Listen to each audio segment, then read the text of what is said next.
InDigital is on a mission to improve the 911 industry. Our goal is to create something better to go above and beyond the current standards. Our passion for creating the most advanced, well-designed solutions led to our position as an industry leader in next-gen core services. For the millions of calls processed over our emergency IP networks, to our Text for 911 solution, Texty, to our disaster recovery and backup solution, Mevo, it's easy to see we love what we do. For more information, check us out at www.indigital.net. Rapid Deploy believes that every public safety agency, regardless of size, should have access to the data they need when it matters most. That's why since 2016, our mission has been to reduce emergency response times and improve public safety. We are the industry's only integrated emergency response platform. Our web-based cloud platform includes analytics, mapping, dispatch, and mobile apps, purpose-built for 911 in the 21st century. Visit www.rapiddeploy.com to learn how we enable effective, efficient, data-driven emergency response. If Within the Trenches has ever taught you something, open your eyes to what it is like to be a 911 dispatcher, or has inspired you to become one, then help support us and join our Patreon. Get exclusive bonus content, one-of-a-kind swag, discounts on merchandise, ad-free early access to new episodes, and much more. To join, please visit patreon.com/WTT podcast. And if you're an industry partner, we have something for you as well. And now, for the show. This is Jordan, and you're listening to the Code 7 Podcast Network.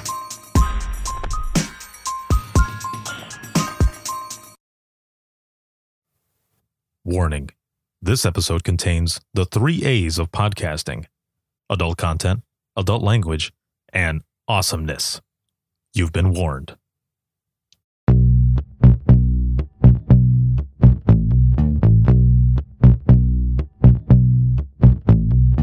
Welcome to Within the Trenches, true stories from the 911 dispatchers who live them.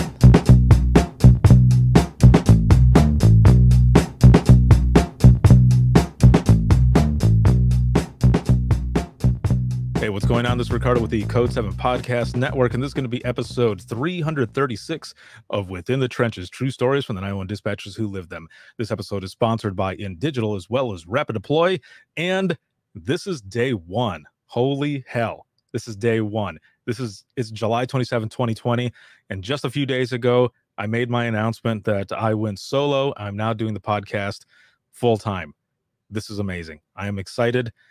I'm also nervous as hell, but it's good. It's a good nervous. I'm excited about all of this. So thank you to everyone who's been supporting the podcast, I Am 911 movement, everything that I've been doing, and now with this new company, Within the Trenches Media. Thank you all so much, and especially the patrons. I wouldn't be able to do this without all of the patrons as well as the sponsors. So thank you from the bottom of my heart. Thank you so much.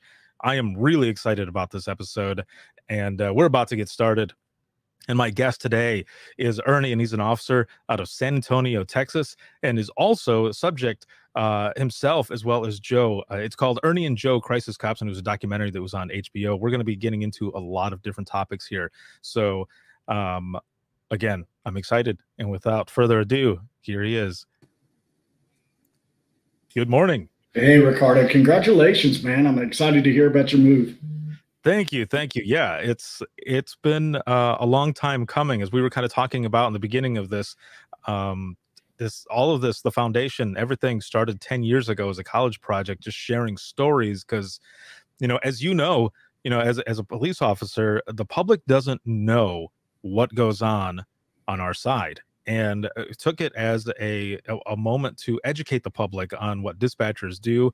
And, if they're calling 911 and they get put on hold, there's a reason for that. Their emergency isn't the only emergency that's going on at the time. Yeah, well, a lot of times, even inside the department, the police officers don't even know what's going on with the dispatch side. It's not just the public. And your college project compared to mine was way different. We had a lot of alcohol involved in my project, so I'm hoping we don't have to talk about those days. Yeah.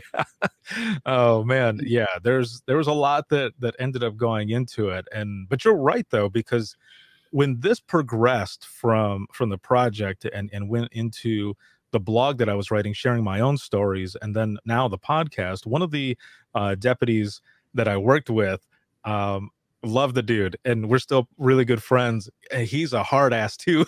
And we would tell him to go to the other channel and wait. And I remember getting messages from him being like, "Are you guys really doing something? Like, I need you to run this." I'm like, there's a lot going on. But when the podcast came out, I remember he sent me a message and he said, "I've learned more about dispatch in these first 3 episodes than I've in the 20 something years that I've been doing this. So keep doing it. Now I know that you guys have a lot of shit going on." Yeah. It's funny.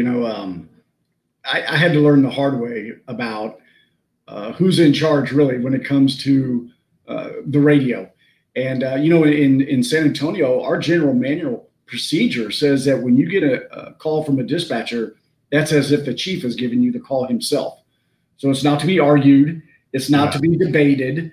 Yeah, and it's funny because, there is a respect there. But, you catch officers slipping every now and then with some sarcasm, and you got to be careful with that, because when that happens, everybody else can put their briefcase up because, somebody's going to be running the calls all day by themselves. You got to be careful with that. Oh man, that is funny. The last time I was in San Antonio, it was like, I've got family all over Texas, but the last time I was in San Antonio, I was there for a conference. I think it was 2017, and there was this crazy incident that happened where there was an argument that was going on top of one of the car garages, and I ended up calling 911. Like, my coworker and I are sitting there. We had just got done fixing up the booth and stuff for this 911 conference that we're there for. And this guy ends up like hanging off the side of the car garage, and I'm on the phone. And of course, I flood back to when I'm dispatching, because they ask what the location is. And I'm like, I'm that caller. I'm the caller who doesn't know where I'm at. But it was good enough that I knew all the cross streets, all the landmarks, and I was able to work it out just fine.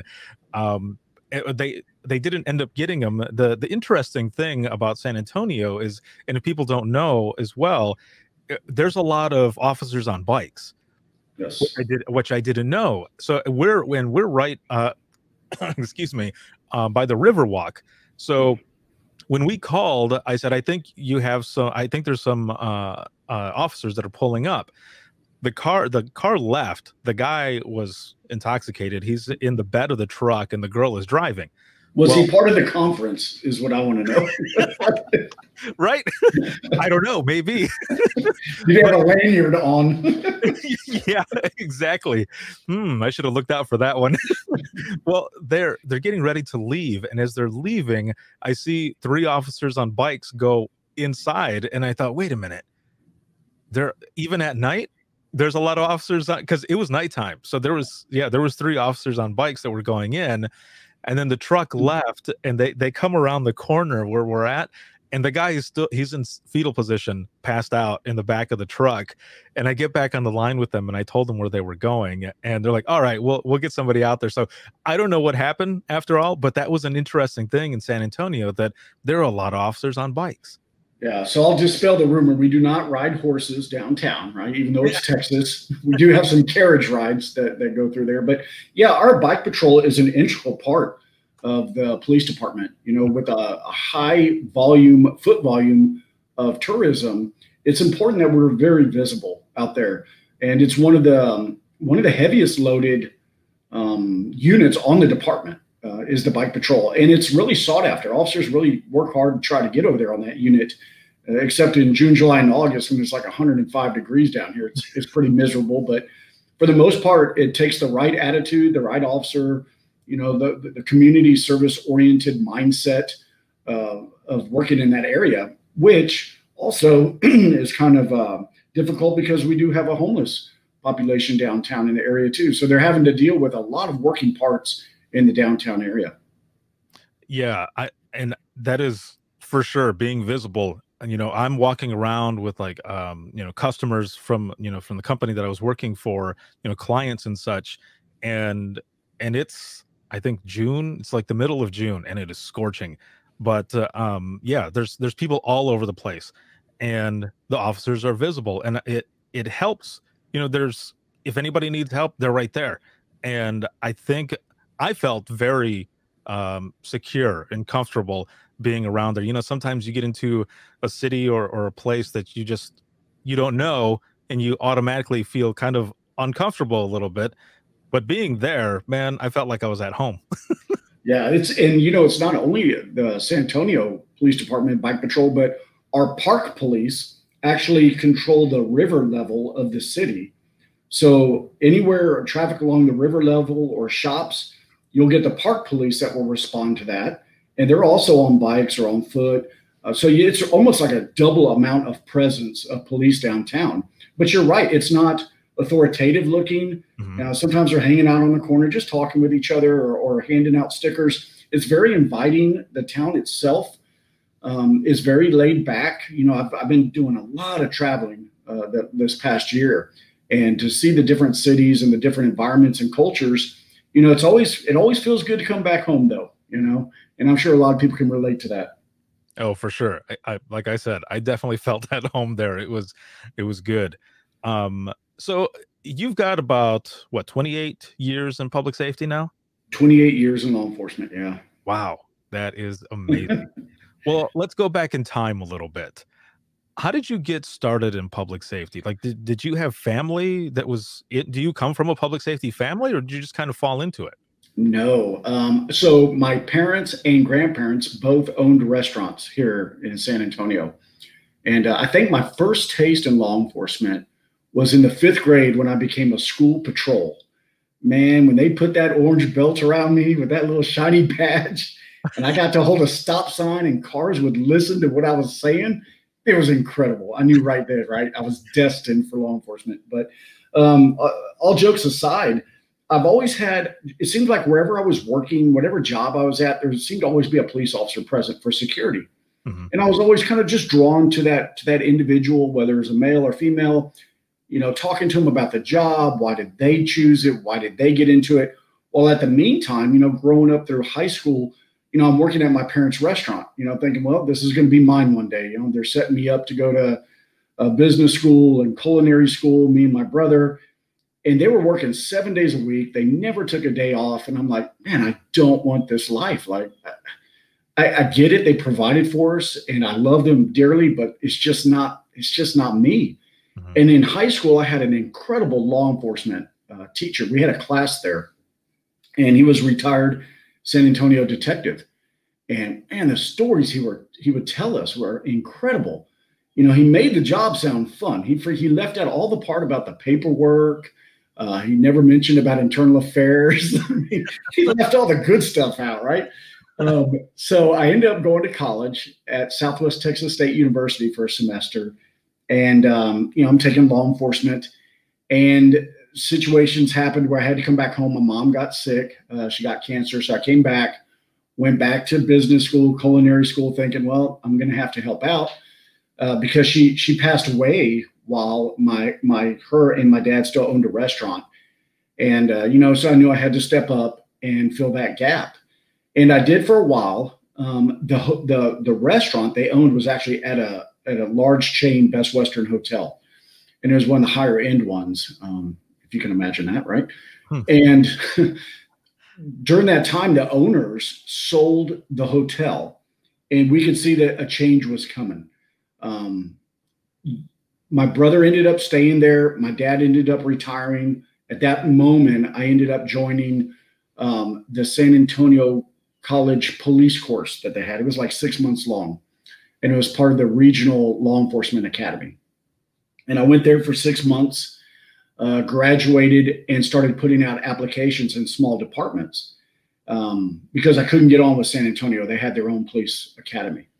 And I got picked up by a small town in San Antonio called Terrell Hills.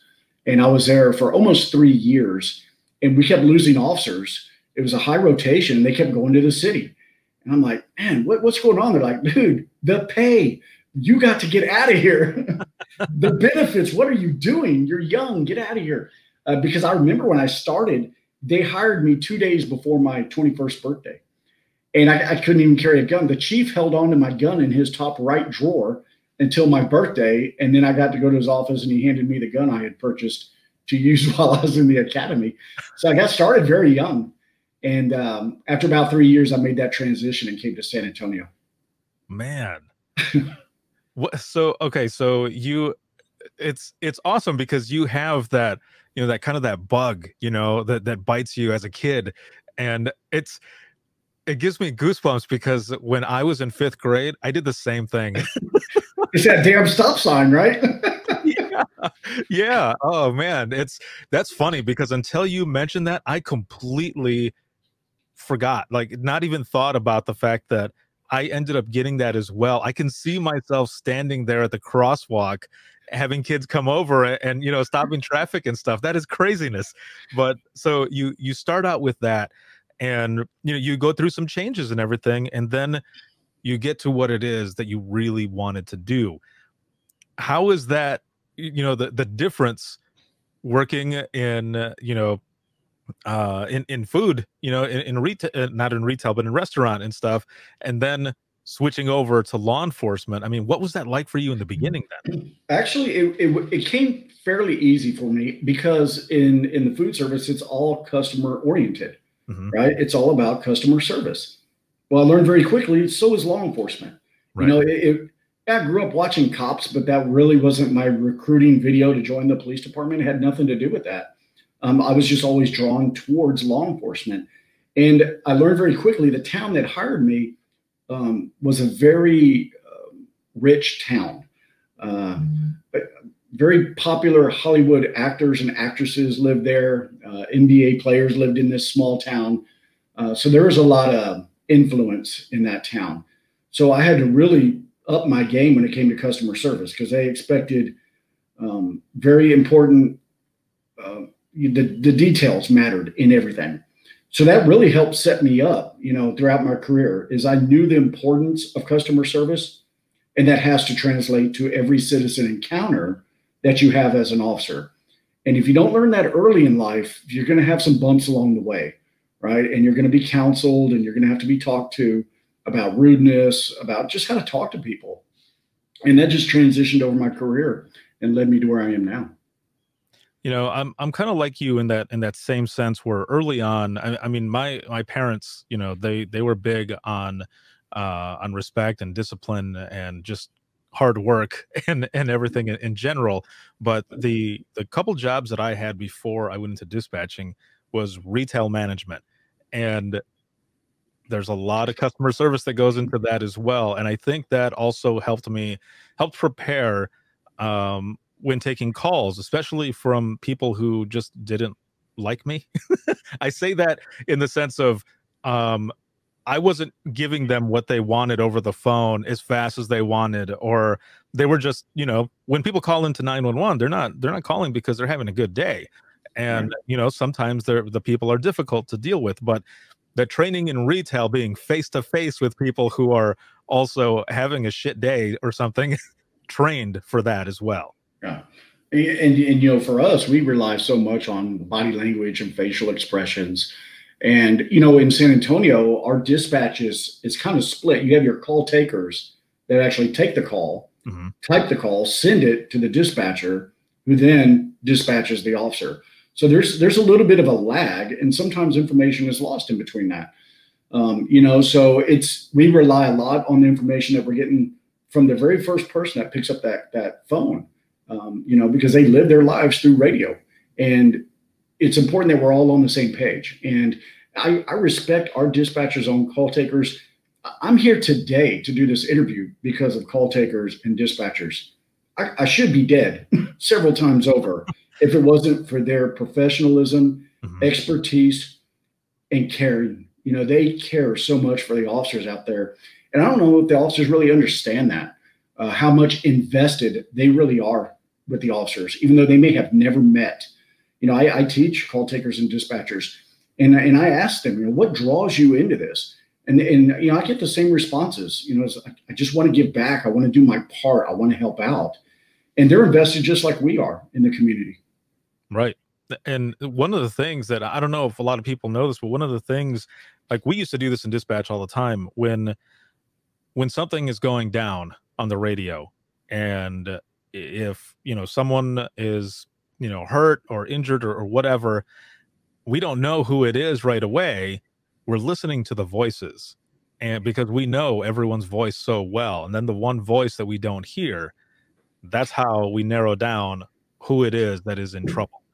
That's how invested we are, is by listening to those voices. And it's a crazy thing, man. But no, I love that you say that. I don't mean to cut you off, but I remember each morning or night, whenever I would start my shift, after I put gas in, I'd sign on the computer, and the dispatcher could see that I was signed on, and immediately they would acknowledge me by my number. They'd be like, "Hey, 3240, got you signed in.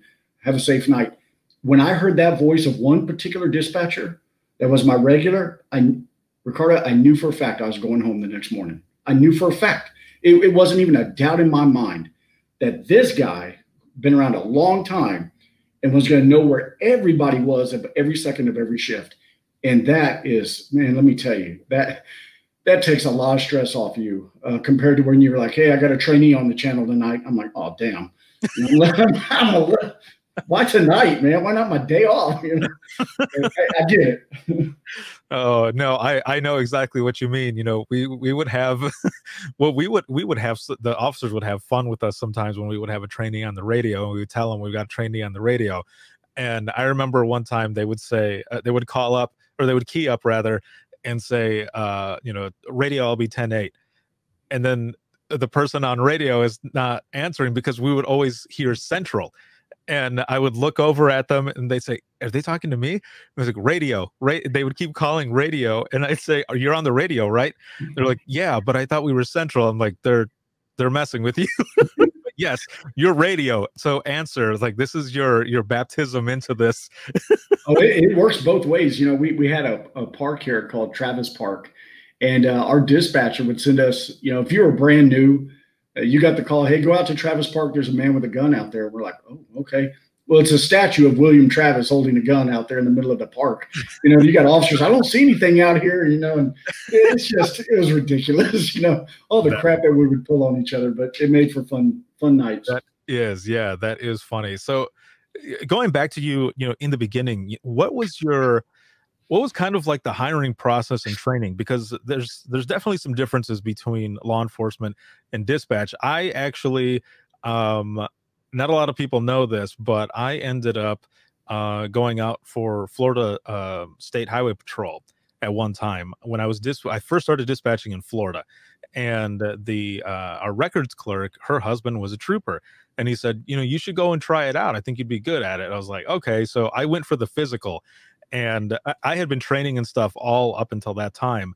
That physical was nuts, man. It was, you start out in the car and your hands are on the steering wheel, and then you go and you're going. The thing that killed me was the 100-pound dummy, the dead weight that you have to drag across. And I'm dragging and dragging, and I got a cramp in my leg. And I fell, and they probably still talk about my run, because when I fell, for some reason, my shoe flew off and I fell back, and they're yelling. They're like, "Go, go, go." And I picked it up and I got over the line. I finished it with one shoe, and I still had like 2 minutes to spare. And I remember when I was leaving, one of the sergeants there comes up and he goes, "Martinez," he goes, "you got a lot of heart. You ended up getting that. You did it." He goes, "But you need to eat more bananas." Got to get that potassium in you, man. Yeah. Well, for me, I had to go to two different police academies, right? The first one I went through, and then San Antonio. The hiring process was completely different. In the first department, I just had to put in an application and pray for a call back. When I came to San Antonio, it was a mass testing process.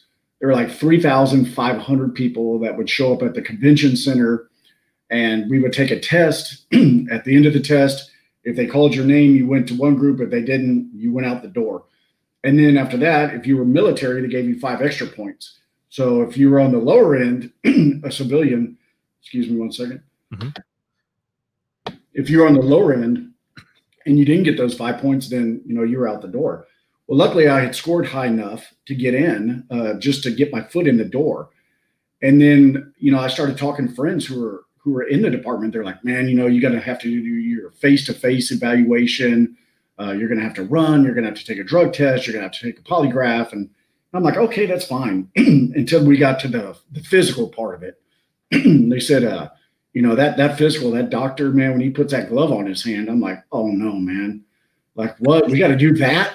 So in my mind, I got one thing in mind. They're describing something else, right?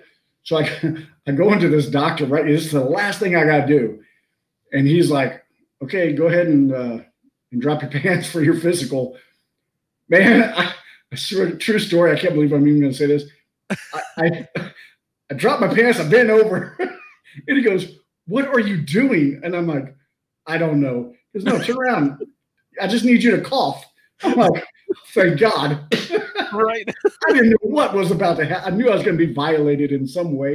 I just didn't know how. So yeah, thank God I make it through that. And then the training. Man, the training was so freaking intense. Mm-hmm. Right away, they tried to weed out the weaker, right? I mean, they just hammered us with running and push-ups and just the verbal assaults, just came at you. And within the first 12 weeks, if you weren't physically fit by then, you were done. Mm-hmm. And then all the academics came. And my first police academy was a 400-hour basic course. Now, this was back in 1991. Well, now we're in 95, and this course is 1,300 hours. Like it's 3 times what I was used to. Wow. And yeah, so it was intense. The weapon training, the driving, the physical standards, and we were always volunteering on the weekends or voluntold to do things. Show up for this, show up for that. And I mean, you would come home at the end of the day from the academy, you couldn't move. You just didn't even want to pack your lunch the next day. It was super intense, to say the least. Man, I can imagine when I was there doing that testing, the sergeants were basically like drill sergeants, just really getting in your face and stuff. And I made it through. I passed my written and everything I passed. The only thing that kept me out, though, I was I think it was like 2 points off of the credit score that they wanted me to be at. And I remember asking, I said, how does my credit score have anything to do with this? And they said, well, if you're having issues, well, one thing, this shows responsibility. And 2, if, you're hard up for money or something like that, someone could pay you off to get some sort of information that only you have access to, or while you're on the road or something like that. And I said, okay, I get it. But that was the only thing that kept me out. For me, actually, it was the hearing test. They put you in this little cubicle and they hand you a clicker and they say, hey, when you hear the beep, click the button. Mm-hmm. So they put me in this box. Man, I'm not hearing nothing. And I'm starting to get nervous. So I'm like, shit, man, I just start clicking the damn button. I'm like, I don't hear nothing, man. I'm getting scared. So I just start clicking the button and they're like, okay, come on out. They go, man, you have some wolf ears. Like, you were hearing that at the lowest frequency. I'm like, yeah, man. I mean, I'm just, I never heard a damn thing in that. I don't know what frequency they had that thing set up for, but it was not for humans. I can tell you. Oh, man. That is interesting. That the hearing type test, when I went in to test for a different agency before the last one that I was at, they had about 20 or 30 of us in the room. And it was a big room. Like, the acoustics weren't the greatest in there, but over the PA system, they played radio traffic. And it was kind of broken radio traffic between dispatch and an officer. And what they wanted everyone in there to do was to write down what they thought was going on in the conversation. And that's how they weeded everybody out to like 10 people. And luckily, I had the like 3.5 years of experience already. So I could tell what was going on. Like, I was used to hearing traffic like that, but it was interesting how they had put that out there and how many people really couldn't hear what it was or understand what was going on between dispatch and the officer. And you said it, hearing and listening, right? There's a fundamental difference between the two. Mm-hmm. Just in that, I can hear a lot of things going on, but listening really is taking that auditory information, processing it, and then doing something with it. So sounds like you had a trained ear. And for law enforcement, you know, they get that, they develop that, because I guarantee you the radio's going, right? They're listening to music. They got their radio on their side, the lapel mic, maybe somebody's talking to them. So they really have to keen in on listening and not just hearing the things around them. Right. Yeah. And then when you finally get in there and you're doing everything, you know, I remember walking into the last dispatch center that I was at, which is actually the county that I grew up in. And it was different because there was a lot more people working at the same time. The call volume was definitely higher.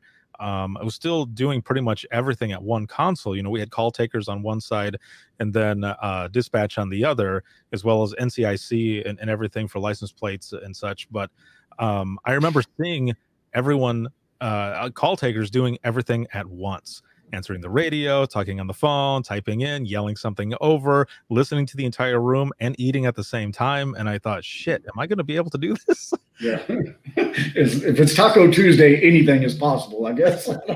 Yeah. Yeah. And then, you know, after you get into it and you start doing it, then it's second nature. So then going back, you know, what were some of those early incidents like for you? Because now you're doing something that you've been wanting to do for a long time. You've gone through the intense training and such. Well, now you're out on the road. What is that like? I mean, it's got the adrenaline alone, and those first few times has got to be like up there. Yeah, and it's a great question, Ricardo, because it was two-sided. Because, and I say this, and I'm not always popular for this, but you know, in the police academy, they show you videos of ambush, video of people taking officers' guns, and you know, they kind of prepare you for war. Yet I graduated and I've never been to war yet. You know, I wasn't real prepared how to talk to people. I had no clue how to do a death notification.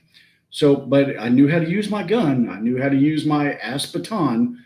You know, I could do all that stuff. And what I realized very quickly was that the academy, what they teach is very black or very white, right? That's the law. It either is or it isn't. But humanity looks like a rainbow, man. You get out there and there's all different colors that I didn't recognize and I wasn't familiar with and I didn't know how to respond to. So a lot of that, I relied on the veteran officers. You know, I didn't go in there with an ego of, oh, well, I've been a policeman for 3 years. Yeah, this little tiny town. I had to come over and really rely on my FTOs and senior officers, because you didn't bother a sergeant for anything. You better not. You go to your senior officers first.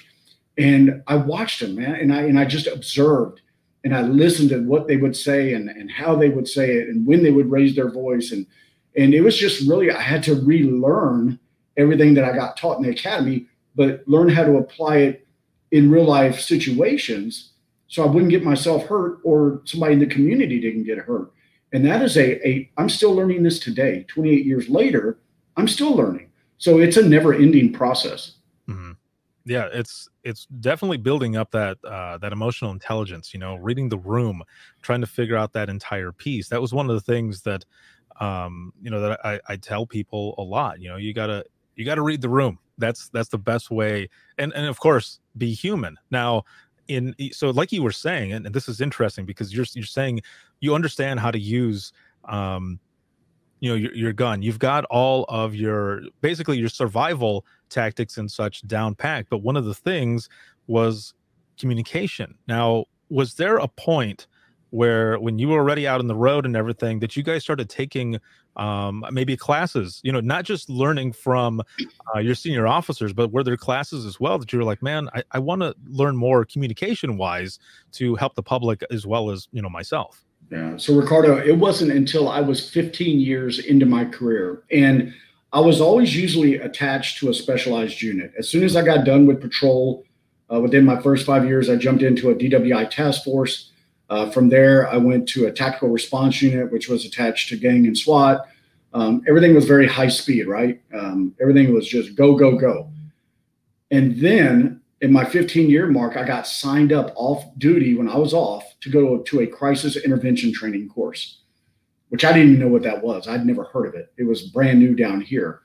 And I get back to work and they're like, hey, we're going to go to school for a week, which was good because I knew that I didn't have to work nights for a whole week. And I got the weekend off prior to the school. So I didn't really care what kind of training was until I heard what it was. Like, well, it's a class on how to talk to people that have mental illness. And I'm like, come on, man. Like, I don't, I'm not really interested in that. We're not social workers. What are we doing? Like, Right. what I realized that one course alone would change the entire track of my career. The gang unit, SCAT, all these high-speed units I was on didn't appear sexy anymore to me. Mental health was the new sexy to me. It was learning patience, learning empathy, learning how to de-escalate, learning how to talk. More importantly, learning how to listen. That is the key and the essence of crisis intervention training. Make a human connection, be authentic, be vulnerable, be transparent, and be a good listener. And what I've noticed is I have enjoyed my career more now for the past 12 years, and I wouldn't trade it for anything. People don't care how much you know, right? They don't care about your degree. I got a degree hanging behind me on the wall right now. People don't care about that. They don't care what letters you got behind your name. They don't care how much you know. They want to know how much you care. And when you can show that and make that connection with people, that's true service. That's humanity serving humanity. And I think that's where we can really make that cultural shift in law enforcement and talk about social intelligence, emotional intelligence, and now even the conversation of racial intelligence, right? We can move forward and do a better job. For sure. You talk about being an empath or learning to be an empath, all of that. That's in dispatching, that's what we are. That's what we do. We put ourselves in the shoes of that caller to be able to relate to what is going on and understand, of course, because doing that, or we're able to help everyone involved, the officers who are going out to it, or fire, EMS, whichever the type call it is, and then just really relating with that person, because it's when you are able to do that, that person can, just through the tone of your voice, can feel more comfortable. They'll give out more information, which also helps those going out on the road. But see, you saying that is a mature person saying that. Where take yourself back as first day as a dispatcher. When you answered the phone, were you the one in charge of that call? Of course you were, right? I'm here. I answered the phone. Now you're going to have to listen to me. Where you just said, you have to put yourself in somebody else's shoes. That's the same thing officers have to learn. I call it the 3 C's, and I got that from Andy Harvey's book, Excellence in Policing, is you have to be competent in your job. You have to know your job and know how to do it well. Number 2 is you have to be compassionate. Right? Put yourself in the other person's shoes. And then the last C is you got to use common sense. You have to make a reasonable, sound judgment decision based on the information you know and how that will affect the community. What kind of impact will your decision have on the community? Does it add value to it, or does it take value away? And that just takes time to learn. And right. it can be taught. You just have to unlearn some belief systems that maybe you were taught coming through the academy. Yeah, no, for real. So with that being said as well, we had a few people who came to dispatch that also had fire and EMS in their background, and some of them still did it. And I remember one of the guys that I worked with, he would tell us, like, well, that's not the way we do it out there. And I said, I know, dude, but you're in here now. Like, this is different. I said, you got to kind of unlearn a few of those things. Like, keep them in the back of your mind, of course, especially if they help out with what's going on. But we've got our own protocols that we have to run. And this helps us not only in here, but all of you guys are out there. If there's a decision that's made out there, we don't control that. We're running it this way. So yeah, definitely things that had to be unlearned and relearned for what was going on there in the room. Yeah, we're all on the same team, right? Our job is to be a support service for the community we serve. We're not there, at least in my mind, I'm not there to show up, take charge of everything and tell you how things are going to be. That's a bad way to be a police officer. I'm telling you right now, it's not going to work out. What you need to do is invite the individual in. You got to remember, they're the reason you're there. They called you. let them be a part of the decision-making process of what's going to help.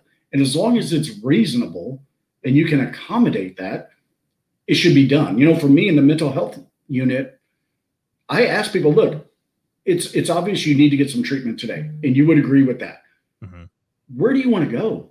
Like, I know I can take you anywhere I want, because at this point it's involuntary and I run the show, right?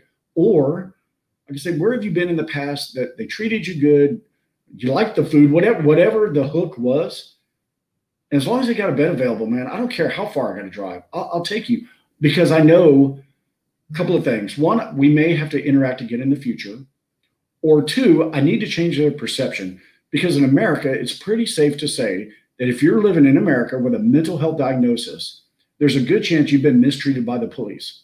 You don't have to like my statement, but I can back it up by people that tell me this, right? Mm-hmm. So I need to change that perception.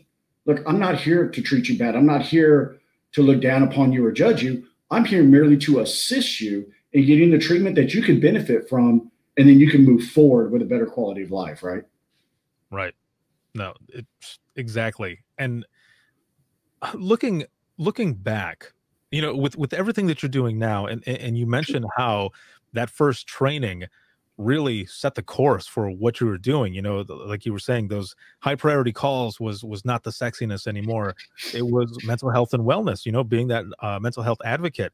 Do you ever look back at some of those earlier calls, whether they be, you know, good ones or ones that have stuck with you that kind of affected you, and, you know, kind of use that as your fuel to help others in what you're doing?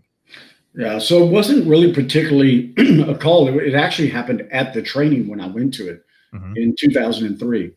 We had an elderly lady come in. It was the day that the family comes in to talk to the officers about their experience with either having mental illness or living with a family member that has mental illness, right? So she comes in, she's about 65 years old, sweetest lady in the world. And she starts telling us about her son that has schizophrenia and the things that he does.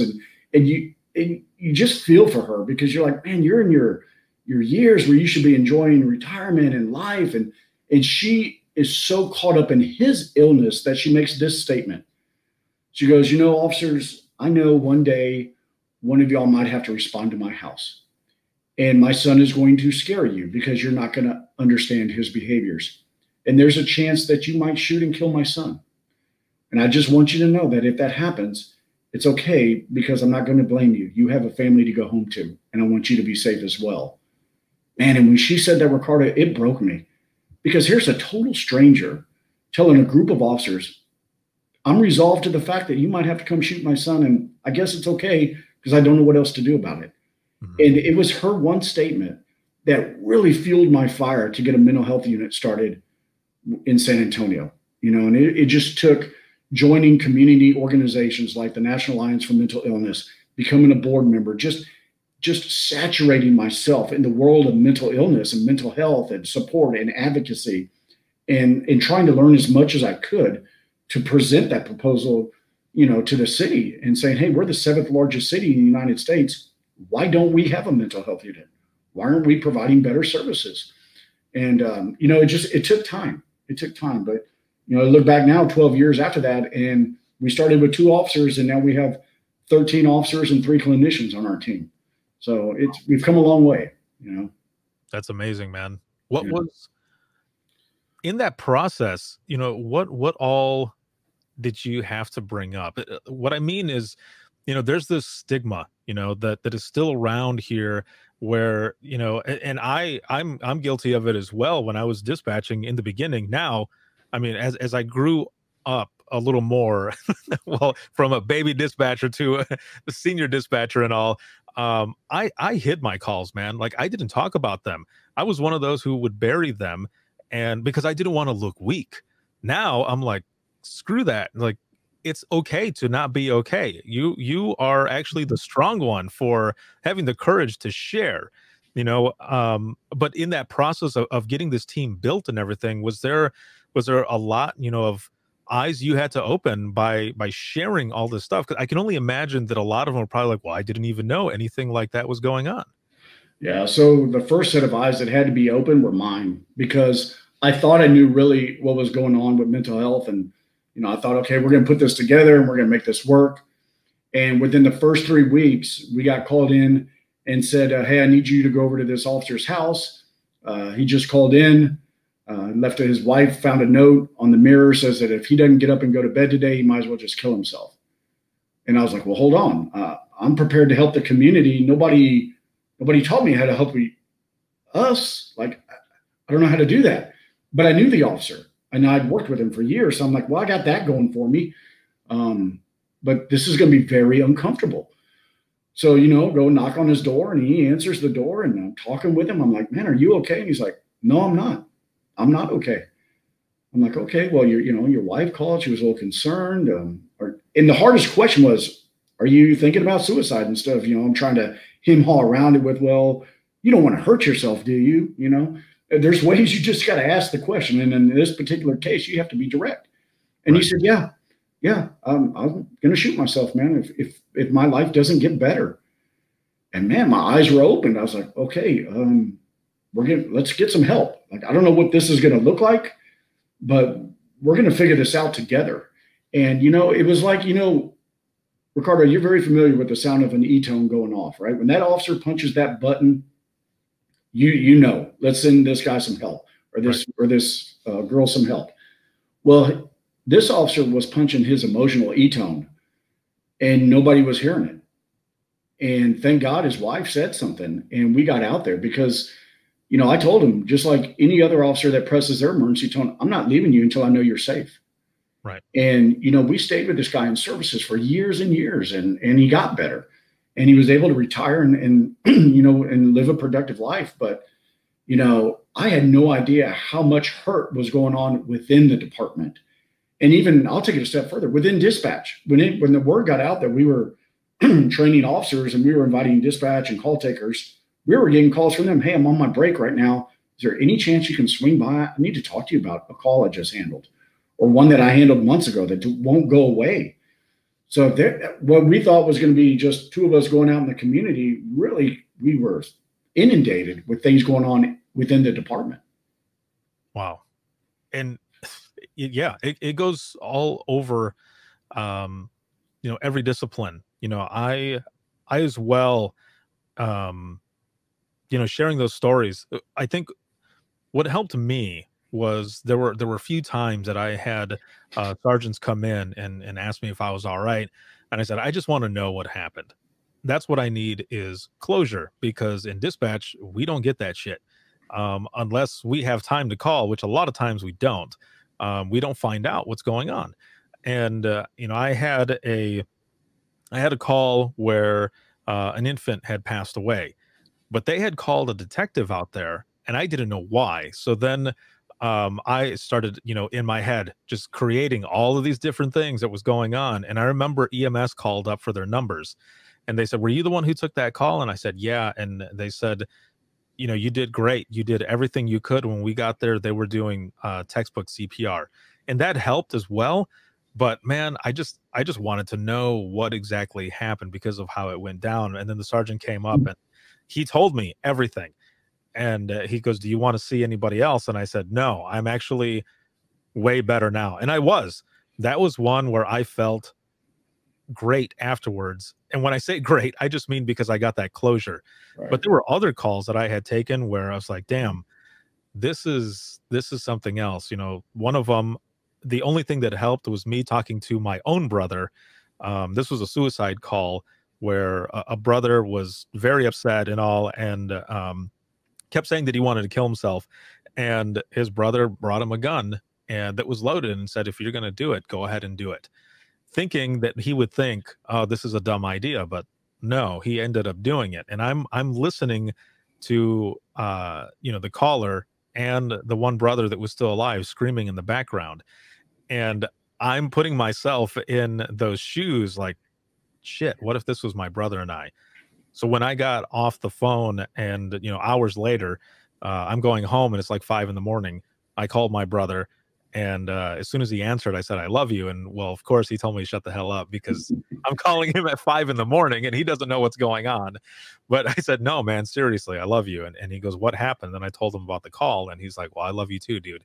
But it's the same, we are all dealing with stuff like that. So that's awesome that you guys are, talking with dispatchers as well. Yeah, but I still feel that's the biggest disconnect, because a lot of times they don't get that closure that you're talking about. So your mind does exactly what you just described. So when I'm doing a class for dispatchers or call takers, I really talk to them about the essence of self-care, things that they can do to protect themselves and just take better care of themselves. Because when you don't know the outcome of something, your mind automatically races right to worst case scenario. And now, since you don't know, your mind is starting to build these pictures of what probably happened, which may not be the case at all. But you'll never know that, right? Unless you're contacted, like you said. And I've never heard of EMS asking to speak to a dispatcher like that. I mean, that blows me away that somebody took the time to do that, because it just does not happen here. For us at the scene, if it's bad enough, we try to do some peer support. We'll try to reach out and connect even offline before or after a roll call, where I don't know what's going on your side. So I think that's a huge gap that we need to bridge. And somehow, I don't know what it looks like. I'm sure you've got better ideas than I do, but really how to bring the two together and just share, because sometimes it just helps to vent or to share or to unload, and you feel better, even, whether you know the outcome or not. It's just talking about it. Joe talks about in the HBO documentary, he talks about, every officer should have a therapist, and just check in, just check in. And that's not a bad idea. It's just like you said, stigma, and we need to redefine what being tough is. Being tough is like what you said, by saying it's okay not to be okay. I'll just add, it's just not okay to stay that way. Right. So let's redefine what masculinity means. Let's redefine what being tough means. And let's start helping our younger generation that's coming behind us.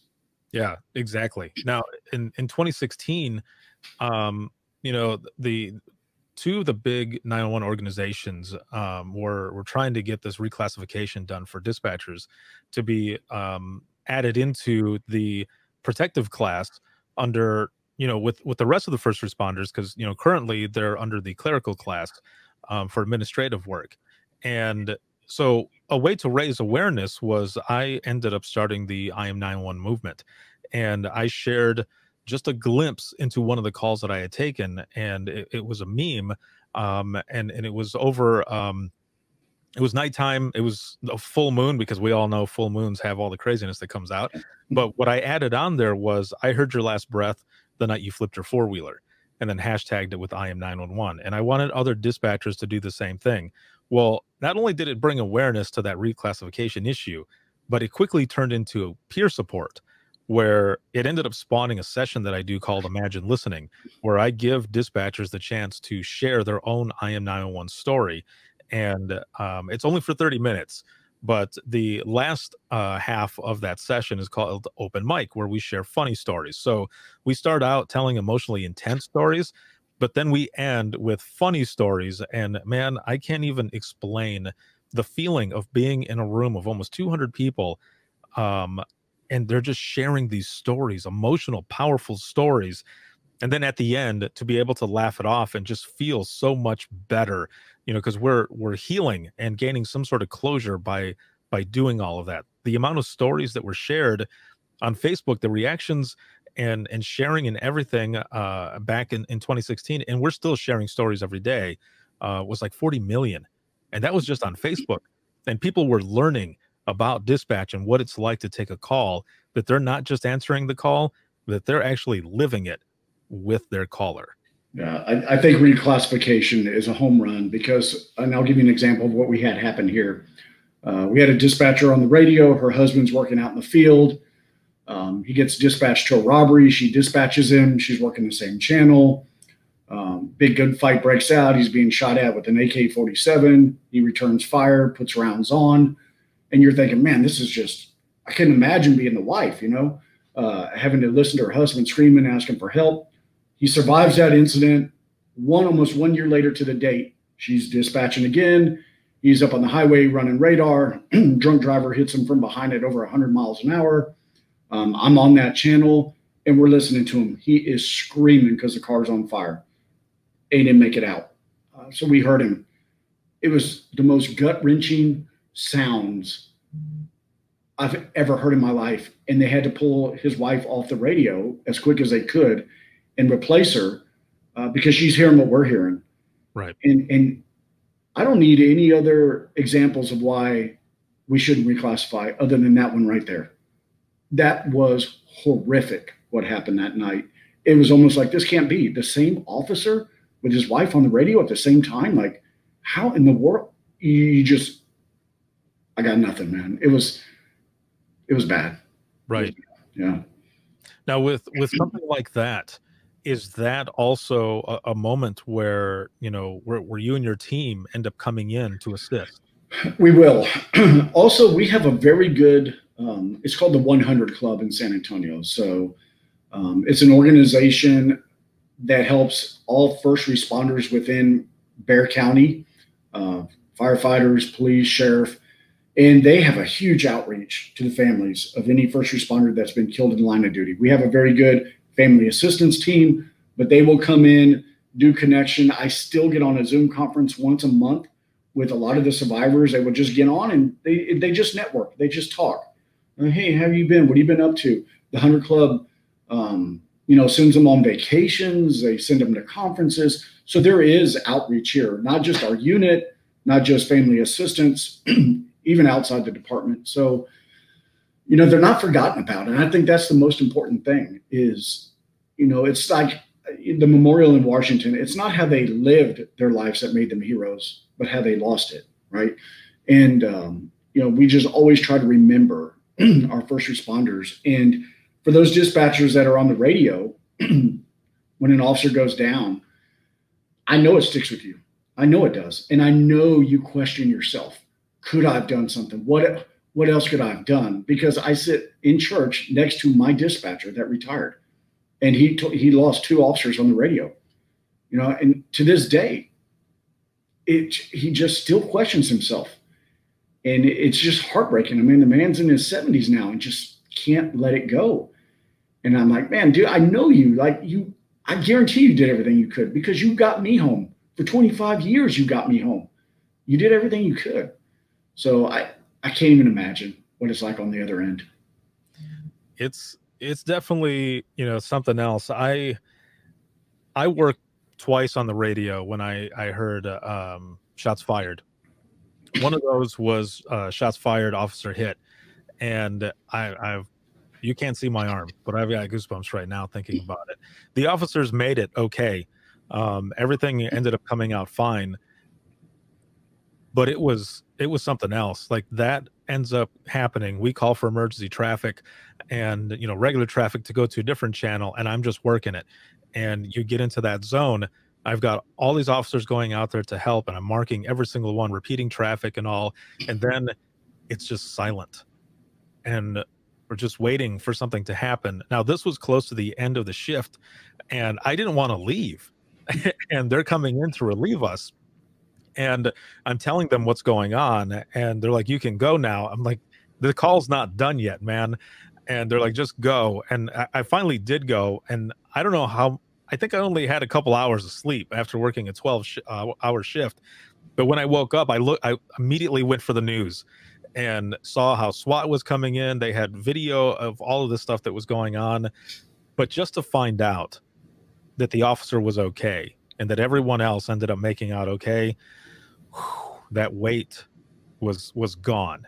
So I'm glad that I had that. But yeah, being on the other side is hard. And I think what I love too is the fact that you guys are helping not only your own but dispatch as well, because to talk to somebody who comes from where we come from is a lot better than talking to someone who's a counselor. I'm sure they're amazing at their job, but as an example, we had something happen, and myself and some coworkers tell the guy what happened, and he goes, well, how does that make you feel? And I thought, I don't want to talk to you. Lay down on my couch, right? Right. Yeah. Yeah, and I think that's what the success of peer support is, because it's officers talking to officers, right? And when we teach that class, we remove the rank. Like, whatever your rank is before you come in the door, leave it out there, because we are just people talking to people that understand the job. And it's when you were retelling that story, it gave me goosebumps, because that same dispatcher that I was telling you about, he was on the radio one night when one of our female officers was chasing somebody on foot, and they don't know if he threw her in or she slipped, but she fell into a river. And they're looking for her, and they got officers out there right at the end of the shift, and they're telling him, "Hey, go ahead and switch out." And to know this guy, when he turns and tells you, "I ain't leaving," it's like Sam Elliott looking in the camera, he ain't leaving. So Yeah. he stayed on that radio until they found her. And I asked another dispatcher that was there, I said, "Well, what did he do?" He said, as soon as they found her, he took his headset off and he walked out. And I thought, damn, I can't imagine what was going through his mind from that dispatch podium or desk out to his car. How long did he sit in his car before he drove home? What was he thinking about on the way home? Because he knew. I mean, she didn't make it. And to this day, it's still, he'll talk about it, because I'll ask to bring him in to talk to new classes of dispatchers and call takers. And man, the room you ought to see these faces. They're like, "You mean I might have to deal with something like that?" Yeah, you might have to deal with something like that. And it's surreal in a way, I guess. Right. Yeah. And it's, for me personally, I think it's good to share the hard stories as well, because that's what you want people to know, what they're getting into. There's long hours. You might not see your family a lot, because there's probably going to be a lot of overtime. There's short staffing. There's a lot of good that comes with public safety, but you got to know that hard stuff as well, because it's going to happen. That stuff is going to happen. Your people are calling in 911. Like I said, they're not calling on their best day. I've got a tagline for Imagine Listening that says, "Your worst day is my everyday," because it can be like that. Sure. And that's, where those stories come out of. Now, with the documentary, this HBO documentary, Ernie and Joe Crisis Cops. Now, I got this off the Twitter handle, just this little bit of summary. It says, 2 police officers in San Antonio, Texas, doing the unexpected. A Hollywood Reporter and Variety pick for best film at South by Southwest 2019. It was directed by Jennifer McShane. So how did this come about? Everything that you've been talking about, how did this come about as well? Yeah. So when we started the unit in 2008, we got a little bit of local media. This is something new. So they started putting it out. Well, that slowly led to other people coming in, other reporters. We had a reporter come in that worked for the Atlantic and wrote an article called "Policing with Velvet Gloves." That story got some national attention. That brought in ABC News. They came in and did a ride along. That's on YouTube as well, if you want to watch that. And once that story went national, they ran it 3 times in 1 year because of the police involved shootings with the mentally ill. And they said that was the most they ever ran a story one time in a year, was 3 times. Well, that got back to Jen McShane, the director, who came down, and she showed up and said, "Hey, I'm a filmmaker and I want to ride with y'all." And I'm like, okay. She showed up. She doesn't have a camera. She doesn't have a crew. Like, who is this lady, right? But she jumps in and she rides with us. And I think that was important, because she just wanted to get the feel, just build up a rapport to see, is there actually a story here? Mm-hmm. And I can remember the first call we went to was a gentleman at a boarding home, or a group home, I'm sorry. And he was having homicidal ideations. He wanted to stab and kill his landlord. And, we talked to him and said, "Look, obviously right now you're in a crisis, and I think you would benefit for some help." He's like, "That's fine. You got to understand, when we respond, me and Joe, we're in plain clothes and we drive an unmarked car. So we don't look like cops. We're not talking like cops. We're just trying to make that connection." Mm-hmm. So when he's like, "Okay, I'll go with y'all," but he sees we have an unmarked Ford Explorer. I mean, it's just solid black, but it kind of looks like a police car. He's like, "Well, I'm not going to ride in the back of that." So I said, "Okay, well, why don't you ride up front and I'll ride in the back?" And Jen, I remember she kind of pulled me back because she's from upstate near New York, Connecticut area. She's like, "What are you doing?" I'm like, "I'm letting him ride up front with Joe because he doesn't want to ride in the back." Like, I don't, what's the question? And she's like, "You feel safe with that?" I'm like, "He's a patient. We're just taking him to the hospital. We're not taking him to jail. He hasn't done anything wrong. Right. If he doesn't feel comfortable riding in the back, then let's let him ride up front. We'll make sure he doesn't have any weapons. If Joe's good with it, I'll sit in the back." And that's exactly what happened. And she's like, "But this doesn't happen up in New York. This doesn't happen anywhere that I know. There's a story here. These guys know how to make a connection with people and treat them with humanity, care, and respect to have a desired outcome, right?" And after that, the filming was 3.5 years. It took a while, 3.5 years, following us to every event, followed me to school, followed me to church, followed Joe home, followed him to soccer. It was just, we had a film crew around all the time. Mm-hmm. And the end product was incredible. I mean, we were in the running up towards the end for a Grammy. And then, it was just a incredible experience. The whole thing, the making of the film festivals, the outreach we get through social media has been incredible. That's awesome. And yeah, just the trailer alone is incredible. I think for me personally, I've always loved, I love movies and documentaries and everything, but the trailer is really what sets the tone. And the trailer for this documentary is just that. It's right up there. Now, with everything that you've shared, and just mental health and wellness on top of that, you and I were part of what was known as PodFest 2020, and we talked about mental health and wellness. This covered law enforcement, dispatch, security, corrections, and it was put on by Nick of the Roll Call Room podcast. It was awesome to be on there with all of you and share all of this information because, there's things that I don't know about security or even corrections. Like, I've got a lot of friends in corrections, but I don't know what it's like on their side. Never had a chance to sit down and talk with them. So it was pretty cool to be on there with all of you to talk about this as well. Oh, it was an amazing experience, because, with Nick, I mean, if anybody follows his podcast, he's very open, he's very raw, he's very real. He struggles with his own mental health. And what sets him apart is he's willing to talk about it, right? So the idea for all of us to come together and talk about the importance of self-care and mental health and leadership within all these different organizations, I think is something that we need to continue the conversation with. Right. It's not something that we need to let it just stall out, because that day I thought the conversation was so incredible for both, not only you, but corrections and security as well, that it opened up a whole new mindset of where do we go from here? How do we incorporate more of this? Because it's not going to go away. It's only going to get worse, especially with pandemic and just everything 2020 has thrown at us.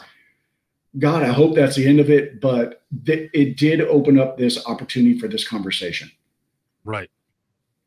As we go into the wrap up of this episode, which has been amazing. It's been great to have you on here and learn more about you and what you're doing and all. Going into the wrap up, for those who are watching and listening, what are some things that you can give? Because we're kind of talking about this pandemic, there's a lot of protests, there's a lot of stuff that's going on all over the world. To take care of ourselves when it comes to mental health and wellness, self-care, what is just some of your thoughts on those who are dealing with a lot of this bullshit that's going on? I mean, we all are, but in public safety and even in the public, they can take from this as well. What are some things, some tips or whichever on self-care as we're talking about mental health and wellness?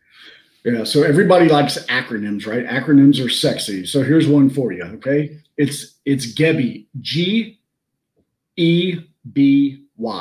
right? The G stands for gratitude. Each day I have an app on my phone in the morning that I open up and I express my gratitude for what happened within the last 24 hours. Things that that I was thankful for or grateful for and why. Okay. And I do that each and every day. After that, the E in Gebby stands for exercise. So just 20 minutes a day. Get out, get moving, get out of your comfort zone, get your heart rate up a little bit, go for a walk, whatever you do, but get some kind of exercise in. The B in Gebby stands for breakfast or nutrition. Put something good in your body, some oatmeal, some fruit, some vegetables. As you feed your body good foods, you're going to feel better. This is just, you learn this at a very young age, right? With the food pyramid. And then the Y in Gebby is yourself. Do something each day for you, whether that's watch a documentary like Ernie and Joe, or you go to a movie, you read a book, you sit and watch birds. I don't care. Whatever it is that you want to do for you to help you decompress and deal with the day, make that acronym, that Gebby, make that your daily routine for a couple of weeks and see how you do. See if that helps you as you get in this routine of gratitude, exercise, breakfast, or nutrition, and myself. Practice that. It's helped me, and I know it's helped others. And especially in the time that we're in now, I'll take all the help I can get. Right. Right. Yeah, man. Exactly. Thank you again for being on. This has been an honor. It's been awesome to have you on and just talk about this. We are definitely going to have to do another one because there's so much more that we could talk about. How can people find out more about yourself, the work you do? I mean, is there like a website or social media, anything like that for people to find out more? Yeah, so it's either you can go to Facebook, Instagram, or Twitter and just Ernie and Joe the Film online, ernieandjoethefilm.com. You'll find me on Twitter. I'm at estevens0845. If you want to reach out, I'm always good about getting back to you. But if you get an opportunity to download the free app on HBO, it's free for 7 days, and watch the documentary Ernie and Joe Crisis Cops, send me some feedback and let me know what you think. And I'd love to connect with you. Awesome. Thank you again. And I'll be right back with you here. And for all of those watching and listening, thank you so much. This has been awesome. And there's so much more to come. This has been sponsored by InDigital and Rapid Deploy.